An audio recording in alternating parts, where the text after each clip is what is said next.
YouTube! I'm here today to do an empties video, which I have never done before, but I've been saving my empties for a long time, and actually, weirdly, it's mostly just samples. It's not even a lot of, like, real products, but I think that's fine, because with some samples, you know. Like, when you know, you know. So I'm gonna just get started, and we'll see how it goes. So, I'm reaching into my bag of empties here, and the first thing I pull out is this Rituals Happy Buddha, which I already talked about, so I'm not gonna go too crazy into it. It's like a foaming shower gel sensation is what they call it, and it smelled like mandarin and yuzu. The citrusy scent was really yummy, but the foaminess was exactly what you'd expect. It was really drying, so you use this as body wash and it completely dries your skin out. And so I actually, even though this is like a fancy, expensive product and I was excited to have it, by the end I just wanted to use it up and get it out of my shower, and I kind of went through it quickly. I didn't like it, sorry. The next thing I have is the Whish Shave Cream in Blueberry. I got this from the Birchbox website. I don't know if it's an exclusive to Birchbox or what, because I've never seen it anywhere else. The blueberry scent is amazing. It smells just like fake candy blueberry scent, and that was really fun for the shower. I didn't find that it like lasted on my skin, the scent, which is a good thing because it would be a bit much to smell all sickly candy blueberry every day, all day. As a shave cream, I think it worked fine. I don't really like shaving with these cream shaving products. I most like shaving with an oil, and usually I just use the Neutrogena shower oil. So I won't rebuy that, but it was pretty fun to have. The next product I have is the Boscia Makeup Breakup Cool Cleansing Oil, and this is an all-time favorite for me. It's the second bottle I've used up, and I have another one going right now in my bathroom. I use this as the first step of my nighttime double cleansing, so I use it to take off my makeup, and then I follow it up with another product that I have in here to show you next. It is cooling, which is great, and it takes off eye makeup really well. I do find I have to, like, put my hands over my eyes and just kind of rest for a beat and let it break down my mascara, but once I do that, it's great and it rinses it all off really well. Definite favorite. Then digging around. The cleanser that I use as the second step of double cleansing is the Aveeno Ultra Calming Foaming Cleanser. I know a lot of people will say that they don't like foaming cleansers for the face and they're too drying, but I do not find this to be drying. It even says on here, gently cleanses irritated, sensitive skin without over drying. Fragrance free. This stuff is great. I can't imagine not wanting this. It's exactly what I want for my face. My boyfriend uses it too. He loves it. It lasts a crazy long time. I use 1 or 2 pumps, and at that rate, twice a day, morning and night, this will last me like 5 months. Really, really long. Foaming, you know, it goes far with the foaming dispenser. I think this is really great. It was actually, it was recommended to me by my dermatologist. That's the other thing I wanted to mention. So this is what the dermatologist I was using at the time, Cetaphil, which is totally dermatologist recommended. But my dermatologist said that for my sort of irritated red skin, maybe something that was just really simple like Cetaphil wasn't enough. And this would help to actually actively calm my skin. And I do sort of find that that's the case. This is a calming product. So definite 2 thumbs up. If you're looking for just a really simple, basic, soothing, foaming face wash, try this out. Oh, another thing I wanted to say about it, quick, is that it does not have SLS. So even though it's foaming, the foaming nature of it is made by those cocoa sulfate, or cocoa surfactants, so not sodium lauryl sulfate. And so if you're concerned about that for drying purposes or irritation purposes, this is a good one to try. Next I have this Tresemme Fresh Start Dry Shampoo for oily / straight to normal hair. This stuff is terrible. I cannot unrecommend this enough. The main thing that I hated about this stuff was that I would spray it in my hair and then go to sort of tousle my hair around with my hands to zhuzh it up, and it would take off my nail polish. Not like completely remove it like acetone would, but it would make it sort of tacky, sticky feeling and remove the shiny coat to it. That's really weird. I could not have used this up fast enough. Unfortunately, it actually took me like 3 years to use this up because I hated it so much. Don't recommend.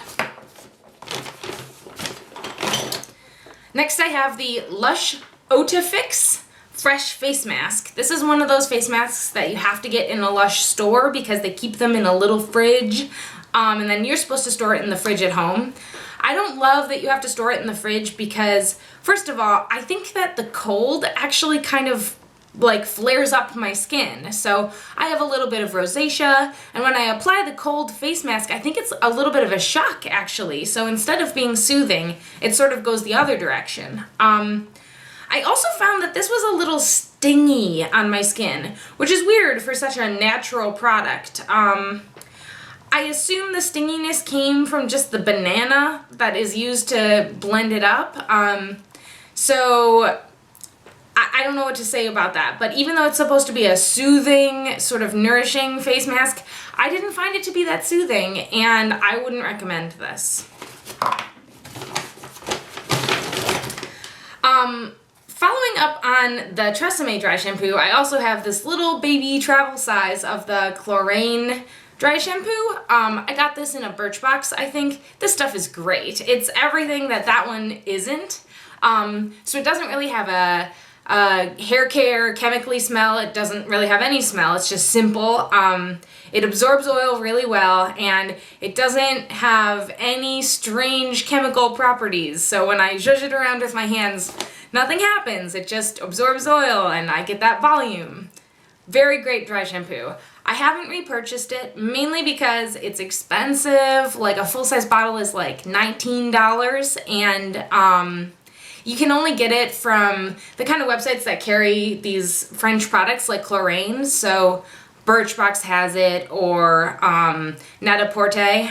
And I don't know, I want to repurchase it, definitely, but I'm holding off for right now. Actually, I'm using a Batiste dry shampoo right now that, I mean, it's not great, but it's classic and it works. So this is awesome. If you have access to it, I would say try it out if you haven't. Alright, now we're getting into the sample size things. So this was a little sample of the Urban Decay B6 Vitamin Infused Complexion Perfection Prep Spray. Yeah, that. Long name. It's supposed to be redness reducing, pore minimizing, and oil absorbing.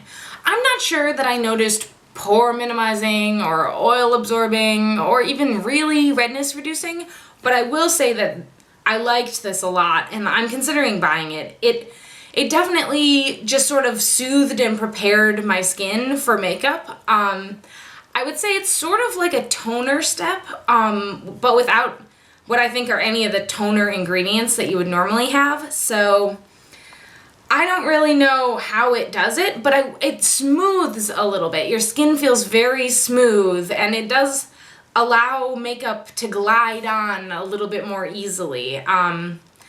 It's sort of also akin to, you know how some people will spray like mineral water over their face and then it gives it just that little bit of dewiness that's enough to really blend your foundation in? This does that. Pretty cool. I don't think it's too expensive. It's Urban Decay prices. Check it out if you're interested in something that sort of primes your face without rubbing in a primer.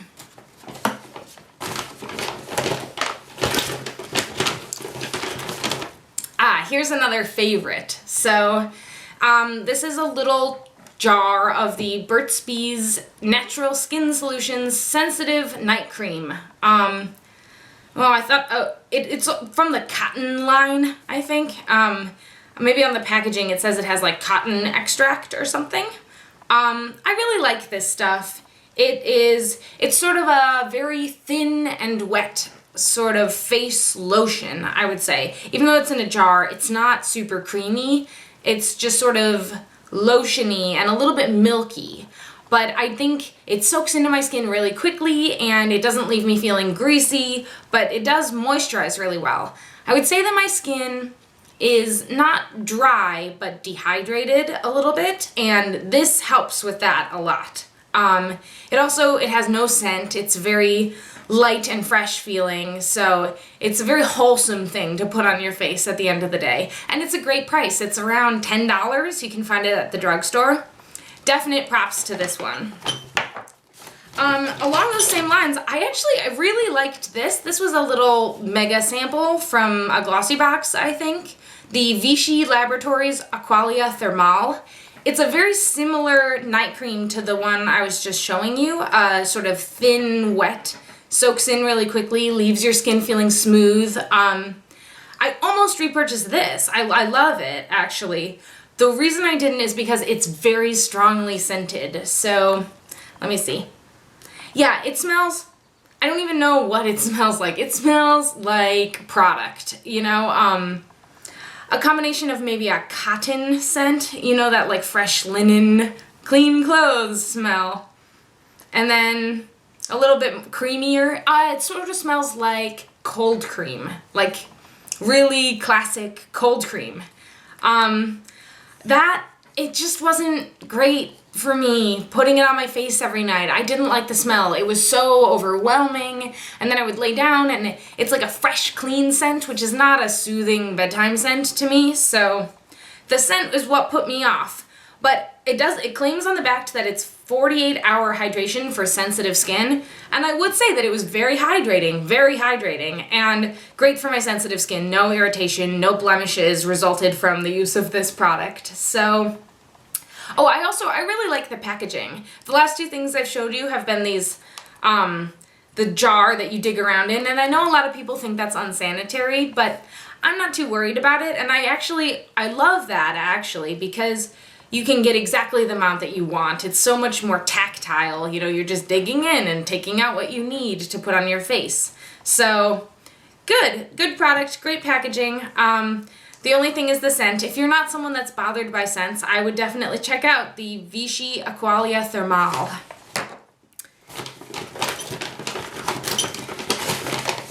Another night cream that I liked it, is the Juice Beauty Organic Solution Oil-Free Moisturizer, Lightweight and Balancing. Juice Beauty's whole shtick is that their products are based on juices, and they're really organic and healthy for your skin. This is supposed to be hydrating, quenching, replenishing your natural moisture balance, blah blah. I liked this. I would say it was, a thin, liquidy moisturizer like the ones that I've showed you, and it soaked in really nicely. It was a tiny bit stingy.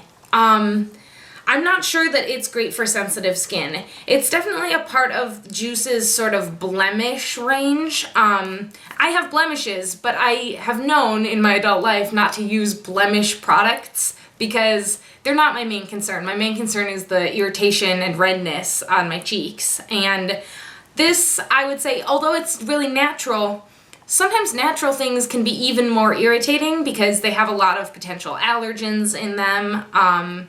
Organic products are things that our bodies really respond to, and this was definitely the case for me. I found it a little irritating. Not a winner.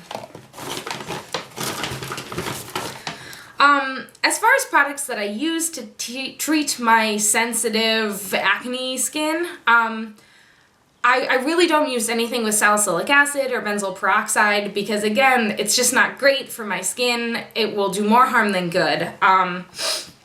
So one thing that my dermatologist recommended for me is sulfur. And once you get past the smell of sulfur products, which is obviously, it's very distinctive, I do think that they work in a very gentle way. They're sort of naturally antimicrobial, and this is one of those products. It's the Bare Minerals Blemish Therapy. It's they market it as a healing and concealing product, so it's like a slightly tinted powder that also conceals. You can't see anything here, but it's normal Bare Minerals packaging, sort of a sifter. Smells like sulfur. I would say the tint of it is like negligible, and actually because of the smell, I use this at night. So I'll do my whole nighttime routine, and then maybe I'll dab on some tea tree oil and tap this over it and sort of pat it in. And I think that it helps my blemishes sort of shrink while at the same time not doing any other damage to my face. In fact, sometimes when I get a little bit of sort of rosacea redness and rosacea bumps on my cheek, I will brush this powder over that area, and it doesn't irritate the redness at all, and it does sort of minimize the bumps. So I've repurchased this product. I know it gets mixed reviews on like Sephora's website, but I think that for someone who really struggles with using other blemish treating products, really drying blemish treating products, check out the Bare Minerals Blemish Therapy because it's a good happy medium. Alright, so I'm seeing now that I have a lot of stuff, so I'm going to have to rein myself in.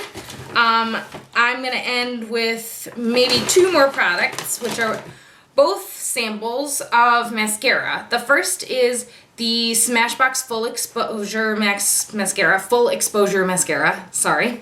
And then the other is the Hourglass Film Noir. I really liked both of these, actually. I'm wearing the full exposure today because I got another sample of it, and I might buy it when it's all done. I'm not sure. They're both a sort of classic dry formula, volumizing and lengthening. The full exposure has this giant wand. That's the one thing I don't really like about it. I have quite small eyes, and I pretty much always get mascara on my lid and on my underside and maybe on the like side of my nose when I use this. But the formula is really great. When you can get past that, it doesn't flake, it doesn't smudge, it comes off easily at the end of the day. It gives my lashes what I think is a really pretty sort of fluttery look. So, general winner, great formula. This is a pretty similar formula, and I'm quite sure that it's more expensive, so not sure I would repurchase this, the Hourglass Film Noir. It's in Onyx, and I did really like the brush of this. It's a very narrow sort of hourglass shape, and I found that it was really easy to get my like corner lashes with this brush, and it gave me a very film noir look about me, a sort of vintagey classic lash. So this is a good one if you are interested in one of those basic classic mascaras. I think Chelsea Wares once said that this is very similar to the mascara that she likes, the Revlon Grow Luscious. So I might check that out the next time I go to a drugstore. I'm not like a fully high-end or fully drugstore mascara person. I will take what I can get, and I want something that works well. So far, I haven't found a holy grail mascara that I'm going to keep using. So that was my Empties video. I hope you learned something and that you enjoyed it, and I will be back soon. Bye.